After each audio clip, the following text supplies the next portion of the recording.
እላይ ሆኖ ማዳን አይችልም ወይ ነው አሁን ጥያቄው? በአበው አንደበት ይህ የክርስቶስ ልደት ነገር እንዴት ይታያል? ልደትከ እግዚኦ ኩሎ ዓለም አብርሃ ብርሃን ዘእም ብርሃን አምላክ ዘእም አምላክ ይለዋል። ይህ የገና ዛፍ በእኛ በኢትዮጵያ ኦርቶዶክስ ተዋሕዶ ቤተክርስቲያን አስተምሮ ከክርስቶስ ልደት ጋር የሚያገናኘው ምስጢር አለ? መጀመሪያ ከየቱ መጣሽነቱ መነሳት ያስፈልጋል። የገና ዛፍ እንዴት ሊኖር ቻለ ብለን ከማንሳታችን በፊት ይሄን እናነሳዋለን። ወደ ቀደሙ መጀመሪያ እንሄድ። በቃና ዘገሊላ በቃና ዘገሊላ። በስመ አብ ወወልድ ወመንፈስ ቅዱስ አሐዱ አምላክ አሜን። በመላው ዓለም ላይ ሆናችሁ ይህን የቃና ዘገሊላ ሚዲያን የምትከታተሉ ውድ ተከታታዮቻችን እንደምን አላችሁ? እንኳን ለጌታችንና ለአምላካችን ለመድኃኒታችን ለኢየሱስ ክርስቶስ ብርሃነ ልደት በሰላም አደረሳችሁ አደረሰን። ይህ ዘወትር በቃና ዘገሊላ ሚዲያ እየተዘጋጀ ወደ እናንተ የሚደርስ ትዕይንተ ሐመር የተሰኘ መርሐ ግብራችን ነው። በዛሬው መርሐ ግብር አንድ እንግዳ ወደዚህ ስቱዲዮ ጋብዘናል። እንግዳችን መጋቤ ሐዲስ መምህር አብይ በቀለ ናቸው። ወደ እንግዳ ያልፋለሁ። መርሐ ግብሩን በመምራት እስከ ፍጻሜ ድረስ ከእናንተ ጋር የሚቆየው እኔ መምህር አዲሱ በዛብህ እሆናለሁ። ወደ እንግዳ ያልፋለሁ።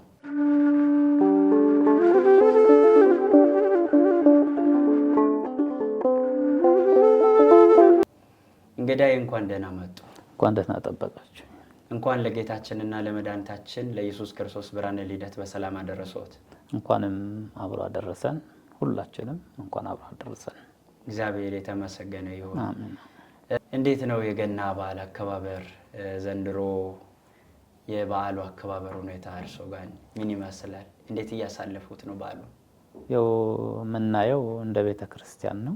የቤተ ክርስቲያን ደግሞ አከባበሯ ሁልጊዜ አንድ ነው። አንድ የሚሆንበት ምክንያቱ ለምንድን ነው? ቤተ ክርስቲያን መሰረቷ የተመሰረተው አንድ መስራቿ ኢየሱስ ክርስቶስ ስለሆነ ኢየሱስ ክርስቶስ ደግሞ ትላንትም ዛሬም ነገም ያው ስለሆነ አከባበሯ አበው ባስቀመጡልን በሕጓ በቀኖናዋ መሰረት በአንድ መንገዱ እያከበርነው ነው ማለት ነው። በጣም ደስ ይላል በእውነት። ጥሪያችንን አክብረው እዚህ ስለተገኙ እጅግ አድርገን እናመሰግናለን። መምህራችን እንግዲህ አንዳንድ ነጥቦችን በዓሉን በተመለከተ እያነሳን እያወራን እየተወያየን እንሄዳለንና እንግዲህ ይህ በዓሉ የሰማይና የምድር ንጉሥ የጌታችን የመድኃኒታችን ኢየሱስ ክርስቶስ የልደት በዓል ነው። እንግዲህ ጌታችን መድኃኒታችን ኢየሱስ ክርስቶስ ከሰማይ ሰማያት ወርዶ ከድንግል ማርያም በቤተልሔም በከብቶች በረት ተወልዷል። እንግዲህ ይህንን መጽሐፍ ቅዱሳችን በሉቃስ ወንጌል ምዕራፍ 9 ከቁጥር 11 እንዲሁ ደግሞ በማቴዎስ ወንጌል ምዕራፍ 2 ከቁጥር 1 ላይ ይናገራል።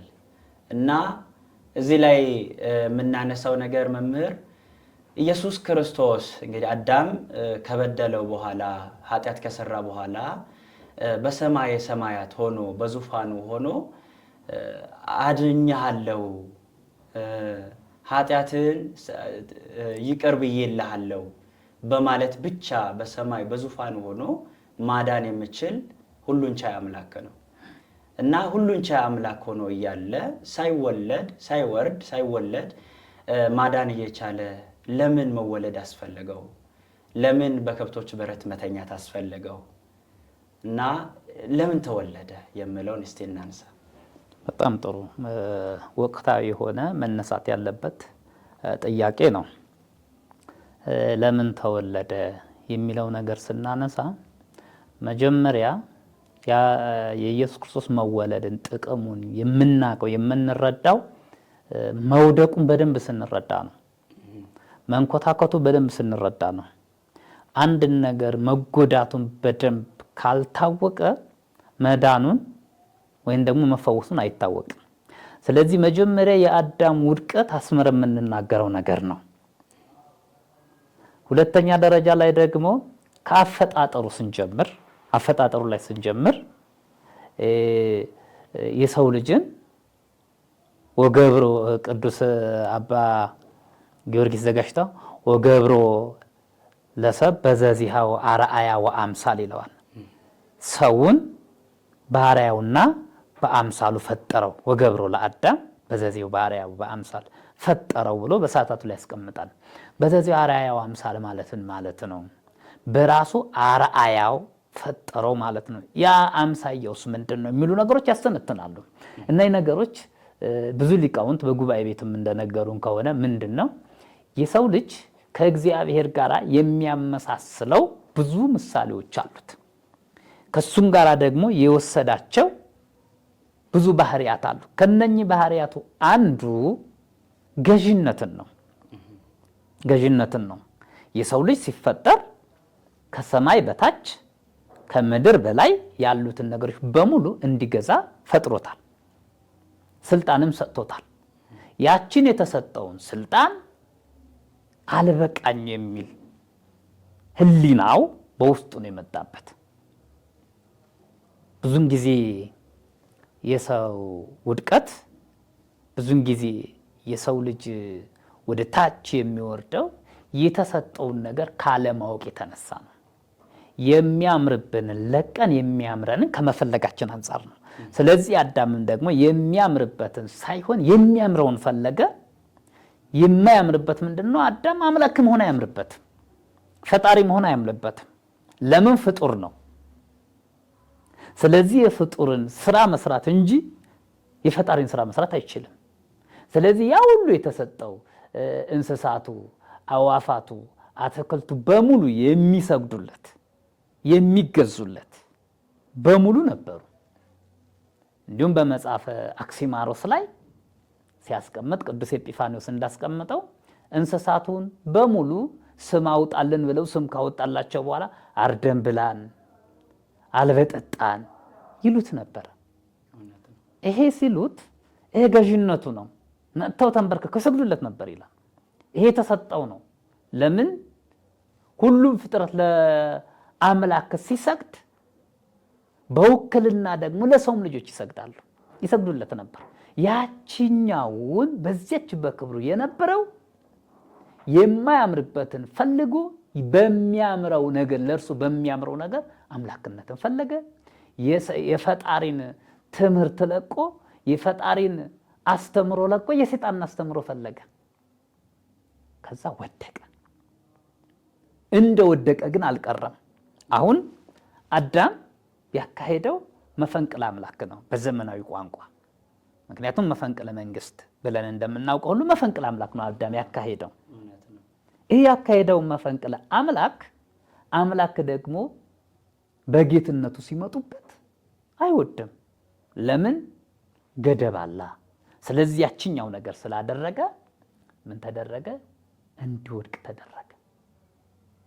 ምክንያቱም ወደ መረጠው ነው ሄደው።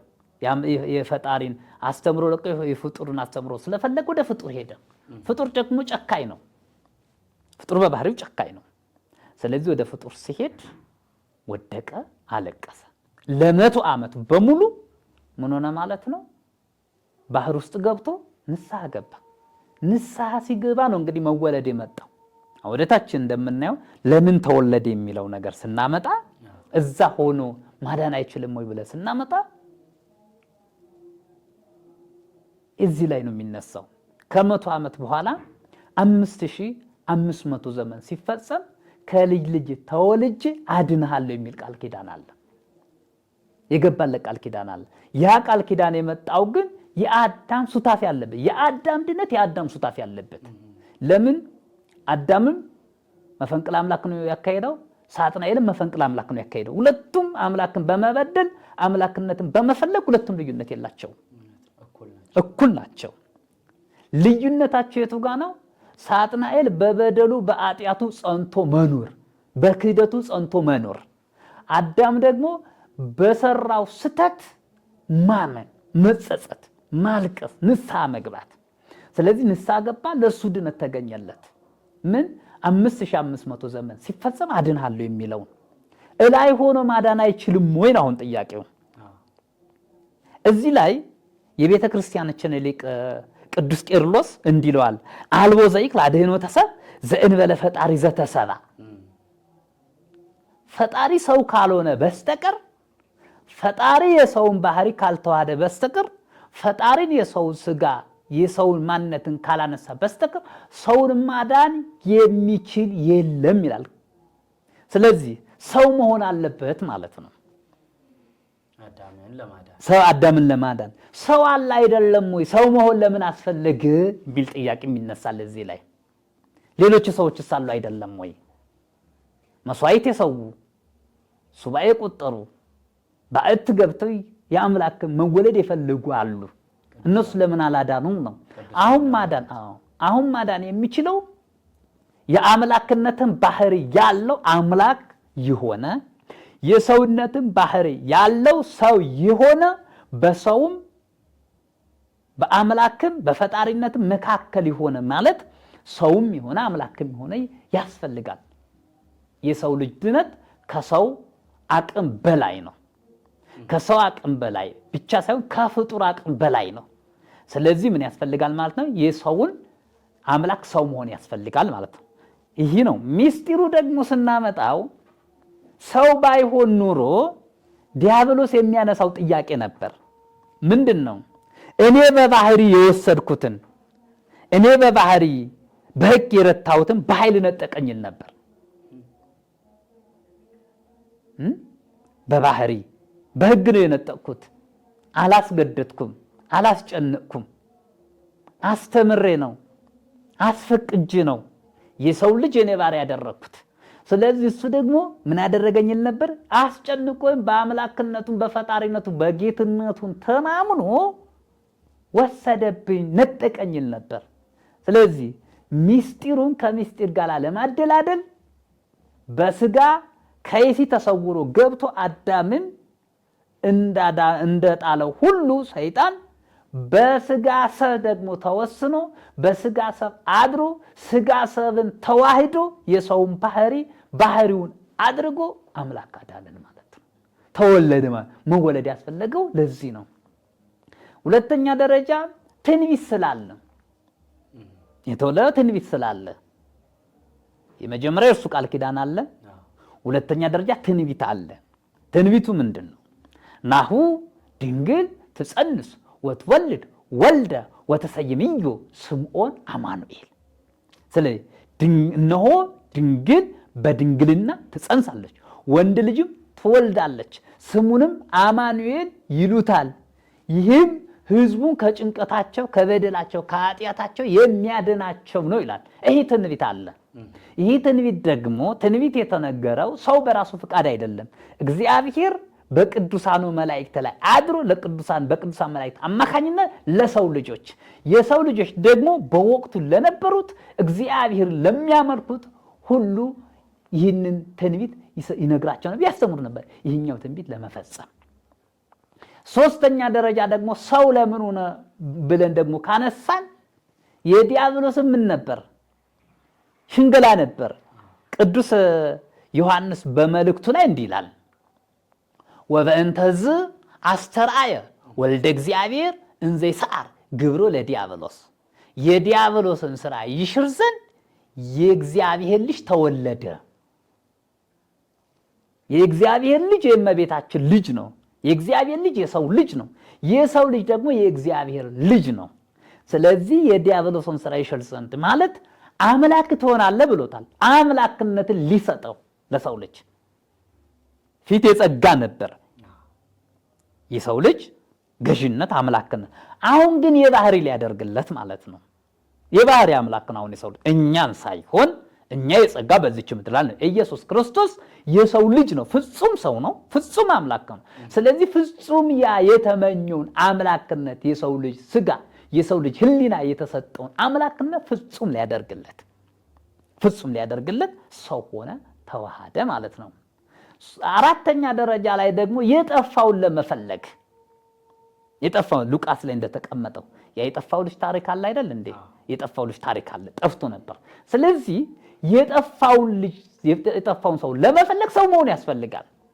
ዛሬ ሄደው የጠፋው የጠፋውን ሰው ለመፈለግ ትክክለኛ ሰው ያለ መሆን። ብዙ ሰው ጠፍቷል። በዘረኝነት ጠፍቷል። ያላስፈላጊ ሀብት በመፈለግ ጠፍቷል። ሰውነቱን ባህሪነቱን ለቆ ወደ እንስሳነት ተቀይሯል። ይህ ሰው ደግሞ የጠፋውን ሰው ለመመለስ ትክክለኛ ሰው መሆን ያስፈልጋል። ሊቃውንት ምን ይላሉ? ሳይገናኙ 9 ወለዱ ይላሉ። ሳይገናኙ 9 ወለዱ። በሕግ ስናቅ ሰው መውለድ የሚችለው 2 ተቃራኒ ጾታዎች በባህሪ አንድ ይሆኑ። 2 ተቃራኒ ጾታዎች በባህሪ አንድ ይሆኑ። ምክንያቱም ተቃራኒ ጾታ ወንድና ሴት በባህሪ ወንዱም ሰው ሴቷን ሰው የሰውነትን ባህሪ ያላት ሰው የሆነች እነኚህ ሁለቱ አንድ ላይ ሲሆኑ በቅዱስ ጋብቻ በቅዱስ ቤተክርስቲያን ሥርዓት ጋብቻቸው ፈጽመው ከተጋቡ በኋላ ልጅ ይወልዳሉ። ግን ሳይጋቡ 9 ወለዱ ማለት የማይሆን ነገር ማለት ነው። አሁን እየሆነብን ምንድነው? የጠፋውን ሰው ለመፈለግ እንፈልጋለን ስንል የሰው ልጅ የጠፋው ወደ ምስራቅ ነው፣ የምንፈልገው ወደ ምዕራብ ነው።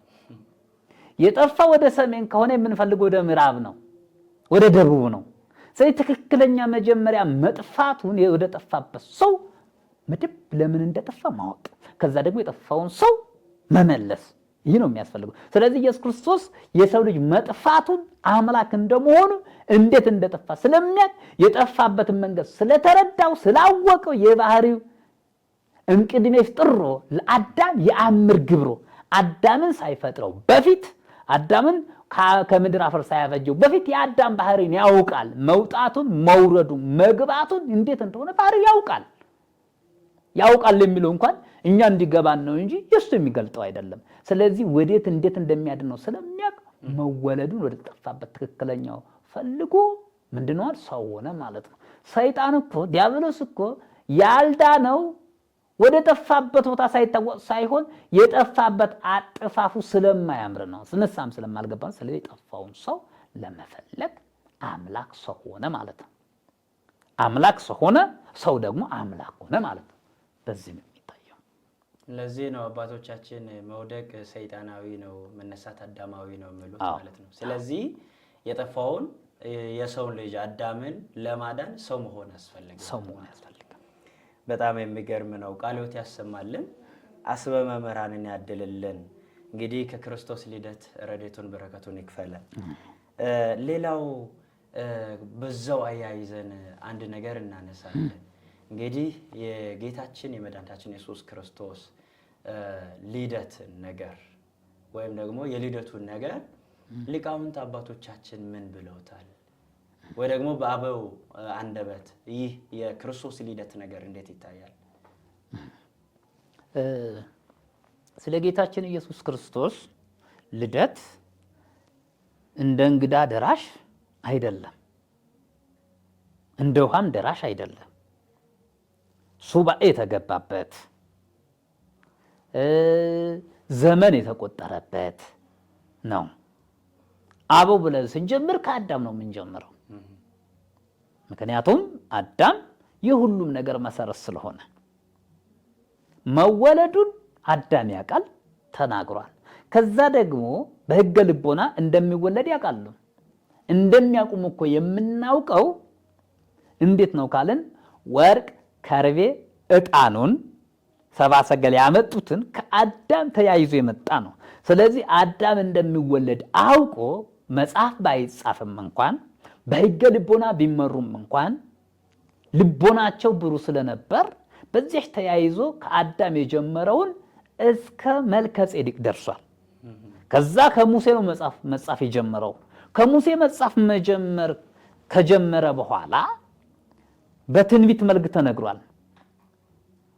ብዙ በህብረ ትንቢት በምሳሌ በብዙ ተነግሯል። ምክንያቱም በዚች ሐዋርያው ቅዱስ ጳውሎስ በዕብራውያን መልእክቱ ላይ ምዕራፍ 2 ላይ እንዲህ ይላል፣ በብዙ ነገር ወበብዙ መክፈልት አይድአ እግዚአብሔር ለአበዊነ በነቢያቲሁ ቅዱሳን ወበድሃሪ መዋዕል ነገረነ በወልዱ ብሎ ያስቀምጠዋል። በብዙ ነገር ወበብዙ ትንቢት ወበብዙ አምሳል። ስለዚህ እነኚህ ነቢያትን ትንቢት አናገራቸው፣ አምሳል ምሳሌ ሰጣቸው፣ ምስጢር ሰጣቸው። ወበዳህሪ መዋዕል ነገረነ በወልዱ በመጨረሻው ዘመን በእርሱ በራሱ ነገረን ብሎ እንደተናገረው በድንጋይ በአንበሳ አምሳል የሚለው ማለት ነው በምሳሌ። ከዛ ደግሞ በቁጥቋጦ ሙሴን ያያትን እኔ ነገሮች በሙሉ በምሳሌ እየነገረ ተቀምጧል። አበው ከነቢያት ይጀምራል ማለት ነው። አመልማሉ ከእሳቱ ጋር ሲዋሃድ አመልማሉን እሳቱን ሳያቃጥለው እሳቱን ደግሞ አመልማሉን ሳያጠፋው መዋሃዳቸውን አመልማል ተስፈይት ነው፣ ስጋ ነው። ነበልባል ደግሞ መለኮት ነው። ስለዚህ ያችን ቁጥቋጦዋ እሳት ነው የሚቀጣጠለው። ያችን የሚቀጣጠለውን እሳት ሳይቀጣጠል ያያል። አንቲ ውእቱ ዕፅ እንተ ተርየ ሙሴ በእነደ እሳት ወይትውኢ የሚለውን ለዚህ ነው ቅዱስ ኤፍሬም በማክሰኞ ውዳሴ ማርያም ላይ ያስቀመጠው ማር ኤፍሬም። ስለዚህ ሳይቀጣጠል ይታየችው ዕፅ ያችን እመቤታችን፣ እሳቱ ጌታ፣ እጹ ደግሞ እመቤታችን ነች። ስለዚህ አንድ ኤፍሬም ይሄ ተናግሮታል ማለት ነው። ከዛ ጋር ከየቱ ጋር ከሙሴ ጋር አያይዞ አምጥቶታል። በዚህ ላይ መረዳት ያለብን የቤተ ክርስቲያናችን ሁሉም መጻሕፍቶች ከመጽሐፍ ቅዱስ ያለመውጣታቸው ነው። ያለመውጣታቸው። ሁለተኛ ደረጃ ላይ ደግሞ የምንመለከተው ቅዱስ ቄርሎስ ወተወልደ እምኔሃ በስጋ እንዘ ይትፈለጥ እመለኮቱ ይለዋል። እንዘ ይትፈለጥ እመለኮቱ ቅዱስ ቄርሎስ አምደ ሃይማኖት የሚባለው ከእመቤታችን ሲወለድ ከመለኮቱ ሳይለይ ሁለትነት ሳይኖርበት በፍጹም ተዋህዶ መወለዱን ያስቀምጠዋል። የሚገርመው ነገር ልደቱን በደንብ የሚያስቀምጠው ደግሞ በሶስቱንም ጉባኤያት የነበረው በኤፌሶን፣ በቁስጥንጥንያ እና በኒቅያ ጉባኤ በሶስቱንም የተሳተፈው ቅዱስ ቴዎዶጦስ ዘእንቆራ የሚባለው ሊቅ ስለ ጌታችን ኢየሱስ ክርስቶስ መወለዱ አስፍቶ አምልቶ ተናግሯል። እሱ ደግሞ አስፍቶ አምልቶ እነኚህ ሊቃውንቶች ሜታፎር የሚል ነው፣ በምሳሌ ነው የሚያስተምሩት። ቅዱስ ቴዎዶጦስ ደግሞ በምንድነው? በቃልንና በወረቀት ወይም ደግሞ በክርታስ ከዛ ደግሞ በቃልንና በሰው በፀሐይንና በብርሃን እየመሰለ ያስቀምጠዋል። እንዴት ነው የሚያስቀምጠው? አሁን ከአብ ያለመለየቱን ፍጹም አምላክ መሆኑን ሲያስተምር አንድ ጸሐፊ ብንወስድ በዘመኑ አንድ ጸሐፊ ብንወስድ መጀመሪያ በአይምሮ ውስጥ የሚጽፋትን ነገር የሚያስተላልፋትን ነገር መልእክቱ አለች። ያቺ መልእክቱ በምን አለች ማለት ነው? በህሊናው አለች። ያ ህሊናው ኖረች ማለት ደግሞ ሳይጽፈው በፊት ነበረች ማለት ደግሞ ቅድመ ዓለም ሳይፈጠር በፊት ወልደ እግዚአብሔር በመለኮት ወልደ ማርያም በተስፈት ኢየሱስ ክርስቶስ አምላክ ስም አምላክ የባህሪ አምላክ የሆነውን ቅድመ ዓለም መኖሩን አልፋ የሚለውን ነገር የሚያስቀምጥልን ነው።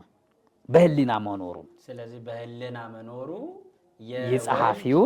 የጸሐፊውን የሚጽፈውን ነገር የደራሲውን የድርሰቱ ነገር በህሊና ውስጥ መኖሩ ቅድመ ዓለም መኖሩን ያስረዳበት ነው ቅዱስ ቴዎዶጦስ። ሁለተኛ ደረጃ ደግሞ ሲጽፈው ያ በልቦ ነው ያሰበው በልብ ያመላለሰው ኩላሊት ያጤሰው ነገር በቀለም ላይ ሲያስቀምጠው ያችን ያሰባትን ነገር ከምኑ አልተለየች፣ ከአይምሮ አልተለየች፣ ሙልጭ ብላ አልወጣችም ከህሊናው ሳይቀንስበት እዛው ህሊና ውስጥ ያለውን ወረቀት ላይ የሚጽፈው። ልክ እንደዛውም ደግሞ አምላክ ደግሞ ሰው ሲሆን ከመለኮቱ ምንም አልተቀነሰበትም።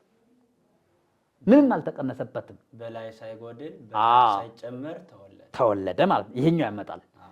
ሶስተኛ ደረጃ ደግሞ ብርሃንን ይላል። የብርሃንን ይሄ የዓይናችን ብርሃን ሊሆን ይችላል፣ የምናያትን ጨረቃ ፀሐይ ሊሆን ይችላል። ፀሐዩና ጨረቃው አይቀዳደሙ። ስለዚህ ሳይቀዳደሙ መኖሩን ደግሞ እንደዚህ ብሎ ያስቀምጠዋል። ከዛ ደግሞ ቅዱስ ያሬድ አባ ጊዮርጊስ ዘጋሽጣም ብዙ ነገር ያትታሉ፣ ብዙ ነገር ያስተምራሉ። ምን ብለው አስተምረዋል? እንዴትስ ብሏል ብለን ስናነሳ ቅዱስ ያሬድ ናመ ልደትከ እግዚኦ ኩሎ ዓለም አብርሃ ብርሃን ዘእም ብርሃን አምላክ ዘእም አምላክ ይለዋል በድጓ ልደቱ ላይ።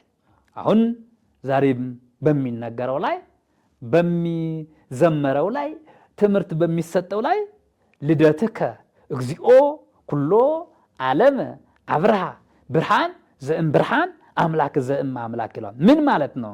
ጌታ ሆይ ልደትን ዓለምን ሁሉ አበራ። ጌታ ሆይ ልደትን ዓለምን ሁሉ አበራ ማለት ዓለም በሙሉ ጨለማ ሆኖ ነበር ማለት ነው።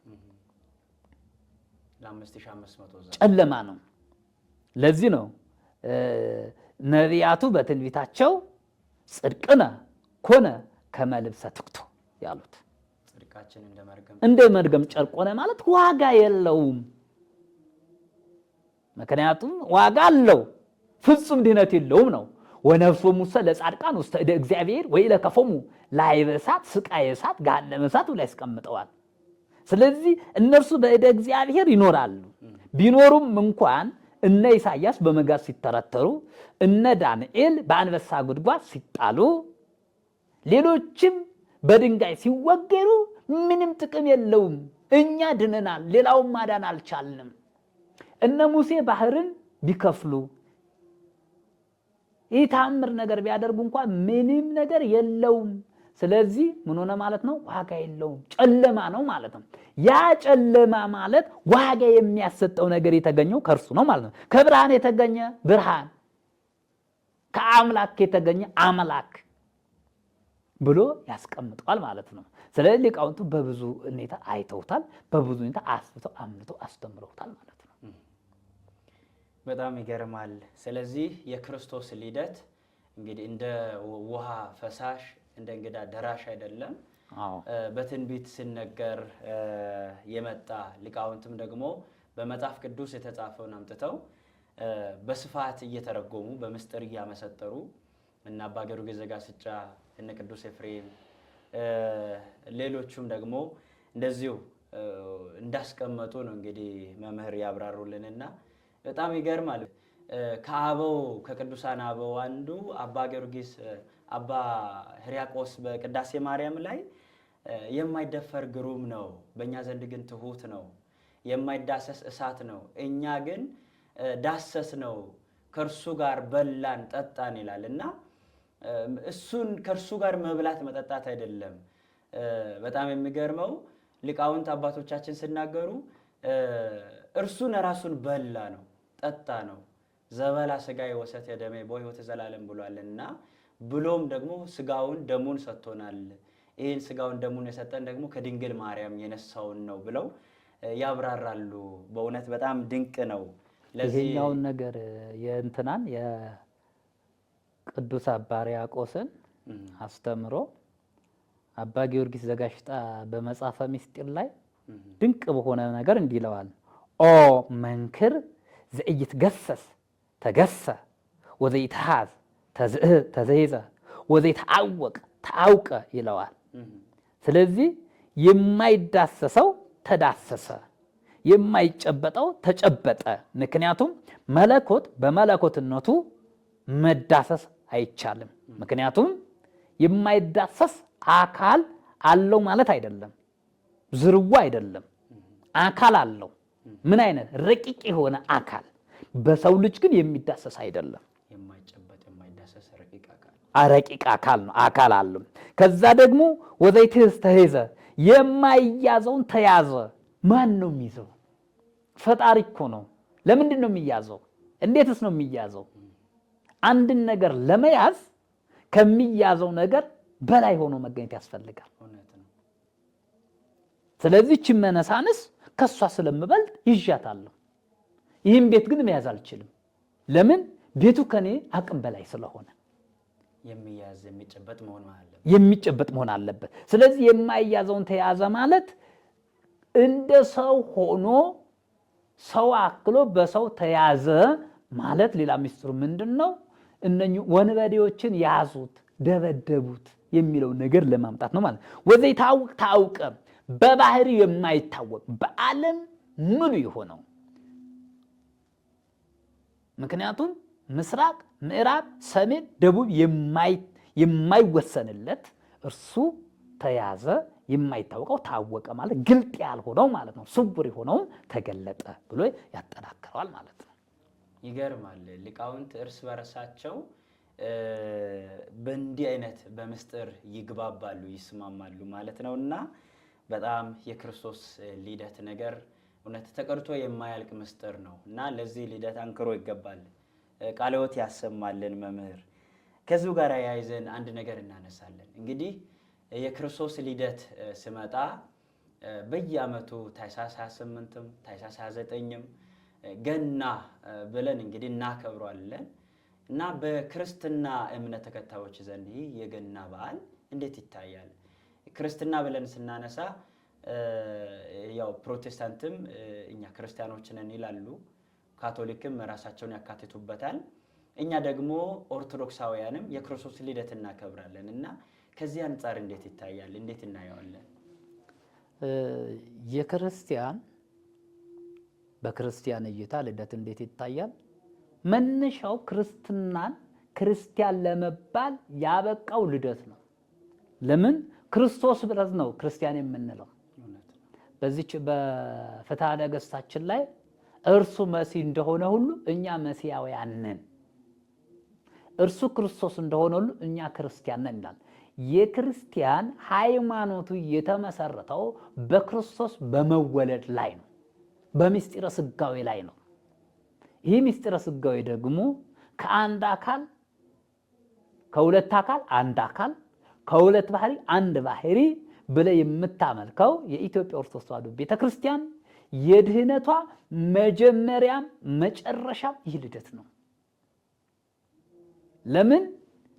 ካልተወለደ መሞት የለም፣ ካልሞተ ደግሞ መዳን የለም። ስለዚህ የመዳናችን መሰረት ስለሆነ ልደትን በኢትዮጵያ ኦርቶዶክስ ተዋሕዶ ትልቅ ስፍራና ትልቅ አስተምሮ ያለበት ነው። ይህ ብቻ አይደለም። በዚች በልደት ላይ የምናገኘው ሰውንና መላእክት አንድ የሆኑበት ነው። ይህ ሐዋርያው ቅዱስ ጳውሎስ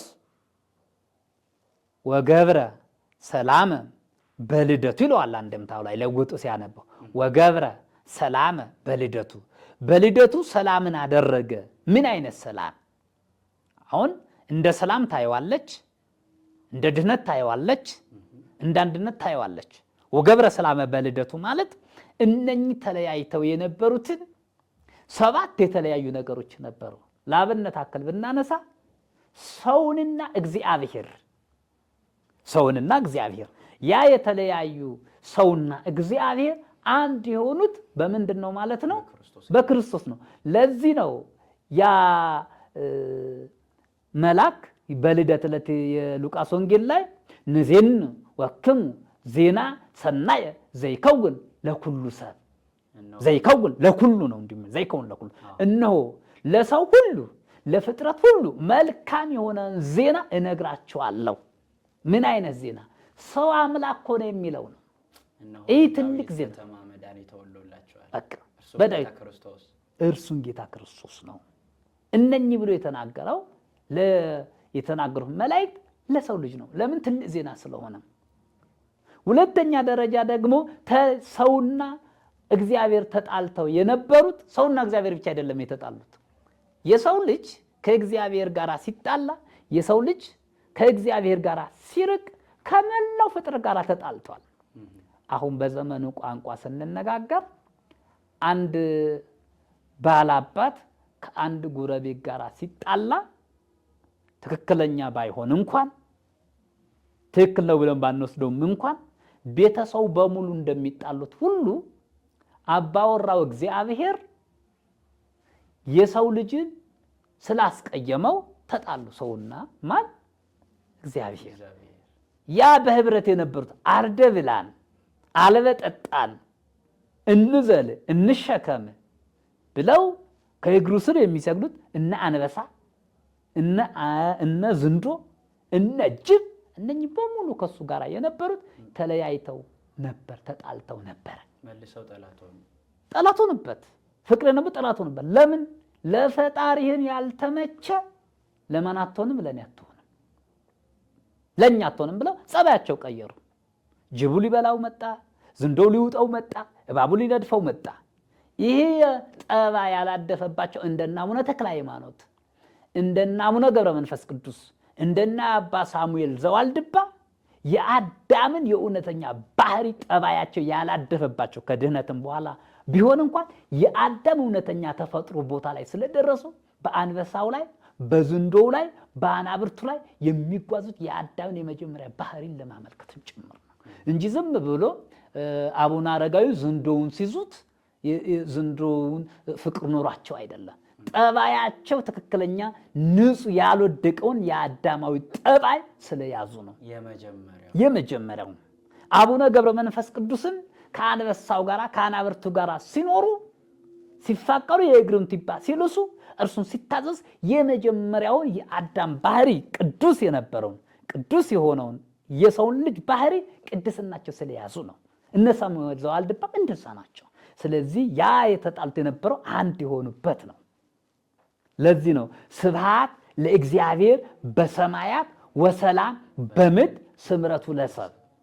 ይህ ማለት ነው ስብሐት ለእግዚአብሔር በሰማያት፣ በሰማይ ያሉት በሰማይ ያለው እግዚአብሔር ምስጋና ይገባል። ወሰላም በምድር ስምረቱ ለሰብ፣ በምድርም ያለው የሰው ልጅ ምን ይገባዋል? ሰላም ይገባዋል። ሰላም ሆነለት፣ ስምረቱ ለሰብ መልካም ፍቃድ ሆነለት ማለት ነው። ሁለተኛ ስብሐት ለእግዚአብሔር በሰማያት ማለት ደግሞ ሁለተኛ ደረጃ ምን ማለት ነው? ስጋ ለተዋሃደው ለወልድ ከአብ ከመንፈስ ቅዱስ ጋር ምስጋና ይገባዋል። ስጋ ለተዋሃደ ለወልድ አሁን ወልድ ፊትን ከአብ ከመንፈስ ቅዱስ ጋር ምስጋና ነበረው። ስብሐቲሁ ዘእማዲሁ ወውዳሴው እምዚያሁ አሐዜ ዓለም በራሁ ብሎ በሰዓታቱ ላይ ያስቀምጠዋል። ያ ነበረው። ግን ስጋ ለተዋሃደው ለወልድ ማለት ስጋ የተዋሃደው የሰው ልጅ በሰማይ ከአብ ከመንፈስ ቅዱስ ጋር ምስጋና ይገባዋል ነው። ወሰላም ለሰው ልጆች ደግሞ እንደዛው። አሁን ስላለ እግዚአብሔር በሰማያት ሲል ደግሞ ሶስተኛ ደረጃ ሚስጥሩ ሲያመጣው በሰማያት ለቅዱሳን መላእክት ደስታ ይገባቸዋል። ተራርቀው የነበረው ተጣልተው የነበረው በአምላክ አንድ ነው። ስምረቱ ለሰው ሰውና መላእክት ተጣልተው ነበር። ስለዚህ ምስጋና ይገባቸዋል ነው። ሰውና እግዚአብሔር ሰውና መላእክት ተፈጥሮ በመሆኑ ተጣልተው ነበር፣ አንድ የሆኑበት ስለሆነ ሰላምም የተገኘበት ስለሆነ የሰላም ምንጭ መሆኑን ልደት የአንድ ላይ ያደርጉታል ማለት ነው። በጣም ይገርማል። ከዚሁ ጋር አያይዞ ቅዱስ ያሬድ ልቁ ዮም አሐደ መሬት ኮኑ መላእክት ወሰብ ከመ ይሰብሑ ወለክርስቶስ ንጉሥ በቃለ አሜን። ክርስቶስ እንግዲህ በበረት በከብቶች በረት በቤተልሔም አውራጃ በከብቶች በረት በተወለደባት በዛች ሰዓት እርሱን ለማመስገን ሰውና መላእክት አንድ መንጋ አንድ ማህበር ሆኑ የሚለውም ይሄንን ነው እና በጣም የሚገርም ነው። ስለዚህ በእኛ ዘንድ እንግዲህ ክርስቶስ ልደታችን ነው፣ መሰረታችን ነው፣ ህይወታችን ነው፣ የድህነታችን ራስ የመዳናችን ራስ የምንለውም ለዚህ ነውና በእውነት በጣም በሚደንቅ መንገድ በረት በተወለደባት በዛች ሰዓት እርሱን ለማመስገን ሰውና መላእክት አንድ መንጋ አንድ ማህበር ሆኑ የሚለውም ይሄንን ነው እና በጣም የሚገርም ነው። ስለዚህ በእኛ ዘንድ እንግዲህ ክርስቶስ ልደታችን ነው፣ መሰረታችን ነው፣ ህይወታችን ነው፣ የድህነታችን ራስ የመዳናችን ራስ የምንለውም ለዚህ ነውና በእውነት በጣም በሚደንቅ መንገድ ነው ያብራሩልን መምህር። አስበ መምህራንን ያደለልን። ከዚሁ ጋር ተያይዞ በተለይ ገና በመጣ ቁጥር ተያይዞ የምነሳ አንድ ጥያቄ አለ። በተለያዩ ቦታ ሲሸጥም እንመለከታለን። ብዙዎች በቤታቸው ወስደው ሲያገጡ ሲያስቀምጡም እንመለከታለን። ይሄ የገና ዛፍ ተያይዞ ይነሳልና ይህ የገና ዛፍ በእኛ በኢትዮጵያ ኦርቶዶክስ ተዋሕዶ ቤተክርስቲያን አስተምህሮ ከክርስቶስ ልደት ጋር የሚያገናኘው ምስጢር አለ? በጣም ጥሩ። የሚያመሳስለው ምስጢር አለው፣ መጽሐፋዊ ማስረጃ አለው። መጀመሪያ ከየቱ መጣሽነቱ መነሳት ያስፈልጋል። የገና ዛፍ እንዴት ሊኖር ቻለ ብለን ከማንሳታችን በፊት ይሄን እናነሳዋለን። ወደ ቀደሙ መጀመሪያ እንሄድ። የገና ዛፍ በብዙ ትንቢት የተነገ የገና ዛፍ ብቻ ሳይሆን ዕፀ ሳቤቅ፣ ዕፀ እስራኤል የሚባል ቅጽል አለው። ዕፀ ሕይወት የሚባል ቅጽል አለው። ለምንድን ነው ቅጽል ያለው? ይሄኛውን የተሰጠውን ቅጽል በኦሪቱ ዕፀ ሳቤቅን የይስሐቅ ሞትን ወደ ሕይወት የቀየረ ነው። የይስሐቅ ሞትን ወደ ሕይወት የቀየረ ነው። የመስዋዕቱ በግ የታሰረበት። ስለዚህ ይህ የገና ዛፍ ማለት የሚታየው እንደ ዕፀ ሳቤቅ ነው። ለምን? ሕይወትን ያልኖረውን ሕይወት እንዲኖረው ሊታረግ የነበረ መስዋዕትን ሊሆን የነበረውን ምን ያለበት ነው ማለት ነው? ወደ ሕይወት የተቀየረበት ነው። ሁለተኛ ደረጃ ደግሞ ዕፀ ጳጦስ አመልማልን ሳይቃጠል የነበረውን አንድ አዋህዶ የያዘ የዚያች ምሳሌ ነው። ግን ትክክለኛ ዕፀ የገና ዛፍ የሚለው ምንድን ነው ብለን ስናነሳ ዕፅ ነው። ምን አይነት ዕፅ ነው ካልን ከገና ዛፍ ኢትዮጵያ ውስጥ አለ። እሱ ያ ዕፁ ምንድን ነው? ጽድ አለ አይደል? ጽድ ነው። ያሁን እቺ የመጣችው ሳትሆን በፊት አገር በቀሏ ጽድ አለች። እሷ ነች የገና ዛፍ የምትባለው። ምሳሌነት አላት። ሳይሰፋ ወደ ላይ ብቻ አረንጓዴ ነው። ለምን አረንጓዴ ብለን ከታች እንምጣና ከዛ የገና ዛፍ ብለን መጀመሪያ ገና ማለት ገናና ማለት ነው። ቅዱስ በብዙ ቦታ ላይ እንደተተረከው እንደተነገረው መጽሐፈ ሰዋስው ወግስ ወመዝገበ ቃላት ሐዲስ አለቃ ኪዳነ ወልድ ክፍሌ በመጽሐፋቸው ገና ማለት ገናና ማለት ነው ብለው ያስቀምጡታል። ገዥነት ያለው ትልቅነት ያለው ነው የቃሉ ትርጉም። ከዛ ደግሞ የገና ዛፍ ስንል ደግሞ የተጀመረው በጀርመን ሀገር ነው። ይህ አህዛብ የሚያመልኩት እንጨቱን ያመልካሉ፣ ድንጋዩን ያመልካሉ፣ ፀሐዩን ያመልካሉ። የማያመልኩት ነገር የለም አህዛብ። ስለዚህ በጀርመን ሀገር ላይ የሚያመልኩት አንድ ይህ የገና ዛፍ የምንለው ይቺ ጽድ ነበረች። ያችን ጽድ ሲያመልኩ ቅዱስ ቦኒፌስ የሚባለው በ675 የነበረ አሜሪካዊ ነው፣ እንግሊዛዊ ነው ትውልዱ። እና እርሱ ሁሩ ወመሃሩ ውስተ ኩሉ አጽናፈ ዓለም የሚለውን የጌታን ትምህርት ይዞ ወአንቱም ሰማዕተ ትኩኑ ያለውን ይዞ ከእንግሊዝ ሀገር ወደ ጀርመን ሊያስተምር ሄደ። ሲሄድ ያችን ዕፅ ያመልካል። ሲያመልኩ በዚች ዕፅ ቦታ የገና ዛፍ ብሎ ይህኛውን ልንገራችሁ፣ ይህ ዕፁ የምትሰግዱት ለዕፁ አይደለም አላቸው። የገና ዛፍን ይህ አይደለም ፈጣሪ፣ ይሄ ምሳሌያዊነት ነው ያለው፣ ምሳሌ ነው አለ። እንግዲህ አረንጓዴ ነው። አረንጓዴ የሚመሰለው በመለኮት ነው። አረንጓዴ ምሳሌነቱ መለኮት ነው። አይጦልግም። አሁን የገና ዛፍ ጽድ ስናየው በጋም ይሁን ክረምትም ይሁን መልኩ አይቀይርም። ስለዚህ መለኮትም ሰውን ቢሆን ስጋ ቢዋሃድ በመለኮትነቱ አይለወጥም።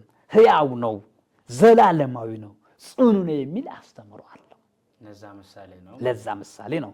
ሁለተኛ ደረጃ ደግሞ ያ ጽድ ወደ ላይ ነው ቅጠሉ፣ መለኮት ደግሞ ሰማያዊ ነው ለማለት ነው። ሁለተኛ ጽዱ የገና ዛፍ ሲሆን ደግሞ እንትኖቹ ደግሞ የሰው ልጅ ነው። አይጹቅ ቅርንጫፉ የሰው ልጅ ነው። ቅርንጫፎች ወደ ላይ ነው የሚሉት። የሰው ልጅ ሁልጊዜ አስተሳሰቡ ሰማያዊ መሆን አለበት። እስመ ለጠቢብ አዕይንቲሁ ዲበ ርእሱ እንደሚለው የጠቢብ ሰው አይኑ ራሱ ላይ ነች ማለት አስተሳሰቡ ሰማያዊ ነው፣ ፍላጎቱ ሰማያዊ ነው፣ ምድራዊ አይደለም ለማለት ነው። ስለዚህ የገና ዛፍ ትክክለኛ ዛፍ ነውና የቤተ ክርስቲያንም እነ አባ ጊዮርጊስ ዘጋሽጣ በስፋት አስተምረዋል።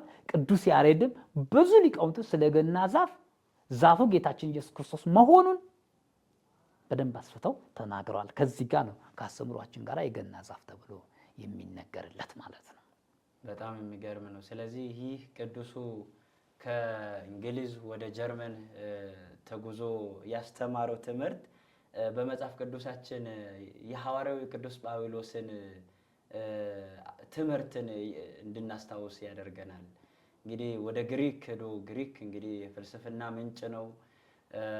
ብዙ የሳይንስም የፍልስፍናም ቃላት የወጡበት የፈለቁበት ቦታ ነውና የማታውቁትን አምላክ ላሳውቃችሁ አይደለ ያለው። እና አሁን የማታውቁትን በዚህ በዛፉ መልክ የምታመልኩትን አምላክ ላሳውቃችሁ ነው አስተምሮ የሱ እና በጣም ይገርማል አመጣጡ። ስለዚህ ትክክለኛ ነው። አቡም አስተምረዋል፣ ተናግረዋል። የሚጣረስ የሚያጣላ ነገር የለም ማለት ነው። በጣም ይገርማል። ቃልዎት ያሰማልን። ወደ ዛሬ መርሃ ግብራችን ማጠቃለያው ጋር እንምጣና እንግዲህ እኛ ኦርቶዶክሳውያን የኢየሱስ ክርስቶስ ልደቱ ልደታችን ነው፣ ብርሃናችን ነው፣ ሕይወት ነው ብለን እናከብረዋለን። ስናከብር እንዴት እናከብረው፣ እንዴት ማክበር አለብን የሚለውን አይተን ብናጠቃልለውስ? በጣም ጥሩ። ልደቱ እንግዲህ ከዚህም በፊት እንደተናገርነውም እንዴት እናክብረው ነው። አሁን የምናከብርበት ኦርቶዶክሳዊ የሆነ የራሱ የቻለ ቀኑናዊ ትውፊት አለን። ቀኑናዊ ትውፊት አለን። የምናከብረው በዚያች ቀኑና በሕጉ ተመስርተን ነው። አሁን ከዚህ ጋር የምናነሳው ብዙ ጥያቄዎች አሉ። አሁን በገና ላይ ስጦታ ይሰጣል።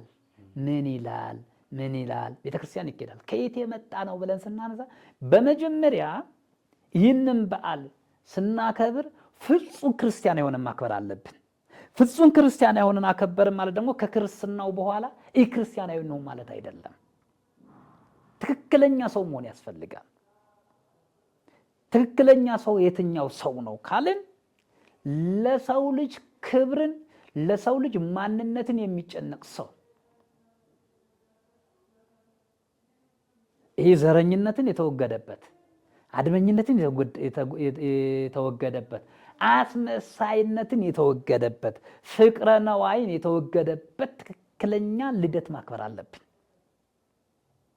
ይህ ወጣቱ ትክክለኛው ህይወት መያዝ አለበት። ለገንዘብ ብሎ ማንነቱን የሚያስረክበውን ክርስቲያናዊ አለባበስ ለብሰን አሁን ስናየው ክርስቲያን አሁን ልደትን ስናከብረው ቡና ቤት ላይ ማክበራችን አይደለም፣ ግሮሰሪ ላይ ማክበራችን አይደለም፣ ወይም ደግሞ ጠዋት ላይ ቤተክርስቲያን ሄደን ማታ ላይ ጭፈራ ቤት መሄዳችን ይሄ ክርስቲያን አይደለም። የቤተክርስቲያንን ክብረ በዓል ስናከብር ቤተክርስቲያን ላይ ነው። ቤተክርስቲያን ካከበርን በኋላ ደግሞ ክርስቲያን ሆነ መኖር ነው። ክርስቲያን ገደብ ያለው አይደለም፣ ዘላለማዊ ነው፣ የሚዘልቅ ነው። ክርስቲያናዊ አለባበስን ለብሰን ክርስቲያን ክርስትናውን የሚሰብከው ባለባበሱ፣ ባመጋገቡ፣ ባነጋገሩ ይሰብካል። ስለዚህ ክርስቲያናዊ ሆነን ለገንዘብ ብለን ሰውነታችንን የሚገላለጠውን፣ ለገንዘብ ብለን ባህልን የማይፈቅደውን፣ ለገንዘብ ብለን ሃይማኖትን የማይወክሉ ነገሮችን አስወግደን ይሄኛውን ነገር አሁን ልደት ከጨለማ ወደ ብርሃን የወጣንበት ነው። ስለዚህ ከዚች አይነት ከስግብግነት ህይወት ወጥተን ማክበር ያስፈልጋል። ሁለተኛ ደረጃ ላይ ደግሞ የተቸገሩ ሰዎችን የነሱን ያለንን ነገር ስጦታ በመስጠት ስጦታ መስጠት የተጀመረው አሁን አይደለም። ስጦታ መስጠት የተጀመረው በፍጥረት ነው። እግዚአብሔር የሰው ልጅን ሲፈጥረው አንደኛ እስትንፋሱንም ሰጥቶታል። ምክንያቱም የህይወትን እስትንፋስ እፍ አለበት። የሰው ልጅም ህያው ፍጡር ሆነ፣ ህያው የሆነ የሚንቀሳቀስ ሆነ ነው አይደል የሚለው መጽሐፍ ቅዱስ። ስለዚህ ስጦታ የተጀመረው እግዚአብሔር የሰው ልጅ ገና ሲፈጥረው የህይወት እስትንፋስ ፍቅር የሆነው ሲሰጠው ነው። በስጦታ ነው የተጀመረው። ሁለተኛ ደረጃ ላይ ደግሞ የሰው ልጅ ከተፈጠረ በኋላ ደግሞ ሰማዩን፣ ምድሩን፣ እጽዋቱን፣ አዝርቱን፣ አትክልቱን ሁሉንም ሰጥቶታል። ስለዚህ ስጦታ የተጀመረው በማን ነው ማለት ነው? በፍጥረት ነው። ሁለተኛ ደግሞ እምርውቅ ብሔር የሚለውን ነገር የቅዱስ ያሬድን አምጽሑ ሎቱ አምአሆሙ ወርቀ ከርቤ ወስኢነ እነኚህ ሰብአ ሰገልን ወርቅ ዕጣን ከርቤ ከሩቅ አገር ተነስተው መጥተው ስጦታ ሰጥተዋል። ስለዚህ ስጦታ እነሱም የሰጡትን ስጦታ እኛም ለሌላቸው መስጠት አለብን። ምክንያቱም እመቤታችንን የተሰጠውን የራሱ ትርጓሜ ቢኖረውም እንኳን የራሱ ምስጢር ቢኖረውም እንኳን ከዛ ሄድ ብለን ስንመለከት እመቤታችን ማንኛውም ድሃ ሰው እንኳን ሚስቱ ስትጸንስበት በምትወልድበት ጊዜ ይከራይም ዳስም ይጣል የሆነ ቦታ ያዘጋጃል። እመቤታችን ግን ስትወልደው ምንም አልነበራትም፣ ቦታ አልነበራትም።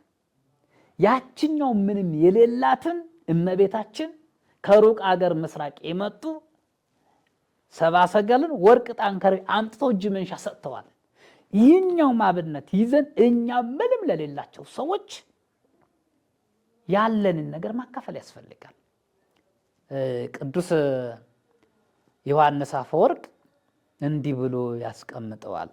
አንተ በቁም ሳጥን ውስጥ ያስቀመጥከው ልብስ፣ ያስቀመጥከው ጫማ፣ በዘመናዊ ቋንቋ ደግሞ በባንክ ቤት ያስቀመጥነውን ብር ሁሉ የድሆች ብር ነው፣ ያንተ አይደለም፣ የድሆች ነው። እግዚአብሔር ለኛ ሀብት ሲሰጠን ለሌሎች ሰዎች እንድንሰጥ ነው፣ እንድናከፋፍል ነው፣ በተወካይነት ነው። ሀብት የባህሪ የሆነ የእግዚአብሔር ብቻ ነው። ያችን ደግሞ ሀብት ደግሞ በውክልና ነው የሚሰጠው። ያችን እኩልና ሀብት ያላቸው ሰዎች እንዲያከፋፍሉ ነው እንጂ እነሱ ይዘውት ሊኖሩ አይደለም። ስለዚህ ያለንን ነገር ለሌላቸው ሰዎች ማከፋፈል ያስፈልጋል። ከሰብአ ሰገል አንበልጥም ካነስን እንጂ። ስለዚህ እነሱ ከሰጡ እኛም መስጠት ያስፈልጋል። በመስጠት የምናሳልፈው በዓል ነው። ይሄ ብቻ አይደለም፣ መቀበልም ብቻ አይደለም፣ መስጠትም መልመድ አለብን። ሁልጊዜ መቀበል አይደለም፣ መስጠትም መልመድ አለብን። ለመስጠትም ደግሞ መሰጠት ስለሚያስፈልገን እንድንሰጥ እግዚአብሔር አምላካችን ይርዳል። በጣም ይገርማል፣ ይደንቃል። ቃለ ሕይወት ያሰማል፣ አስበ መምህራንን ያድልልን እና የክርስቶስ ልደትን ስናከብር እንግዲህ በመስጠት በመቀበል ብቻ አይደለም፣ በመስጠት እግዚአብሔርን በማመስገን ነዳያንን በማሰብ ለሌሉት በመስጠት ከማይሆን ቦታ ስካር፣ ሺሻ፣ የተለያዩ ነገሮች ካሉበት ቦታ በመለየት በቤተ መቅደስ እንግዲህ ባለ ልደቱን እንግዲህ የባለ ልደቱን ልደት ስናከብር በቤቱ ተገኝተን ማክበር እንዳለብን ነውና የተናገሩን መምህር ቃለ ሕይወት ያሰማልን። ውድ በመላው ዓለም ላይ ሆናችሁ ይህን የቃና ዘገሊላ ሚዲያን የምትከታተሉ ተከታታዮቻችን እንግዲህ ይህ የገና በዓል የክርስቶስ ልደት ስናከብር የሌሉትን ለሌላቸው እየሰጥን የተራቡትን በማብላት የተጠሙትን በማጠጣት የታረዙትን በማልበስ በወይን ቤት ያሉትን በመጠየቅ እንድናከብር ቅዱስ መጽሐፍም ይነግረናል፣ መምህራችንም አብራርተውልናል። ስለዚህ በዓሉን ስናከብር ከሌሉት ጋር እንድናከብር እግዚአብሔር አምላካችን በቸርነቱ ይርዳን። ከበዓሉ የበዓሉ ጌታ ረድኤቱን፣ ቸርነቱን፣ ፍቅሩን፣ አንድነቱን ለሁላችን ያድልልን። ለሀገራችን ለኢትዮጵያ ሰላምን ይላክልን። መርሐ ግብሩን እስከ ፍጻሜው ድረስ በመምራት ከእናንተ ጋር የቆየሁት እኔ መምህር አዲሱ በዛብህ ነኝ። በዚህ እንግዲህ በዛሬው መርሐ ግብራችን በስቱዲዮአችን መምህር መጋቤ ሐዲስ መምህር አብይ በቀለ ተገኝተው በዓሉን በተመለከተ መስማት ያለብን ነገር ማወቅ ያለብን ነገር ነግረውናል። ለመምህራችን ቃለ ሕይወት ያሰማልን። ቀጣይ በሌላ መርሐ ግብር እስከምንገናኝ ድረስ ደህና ቆዩልን። ተወልደናሁ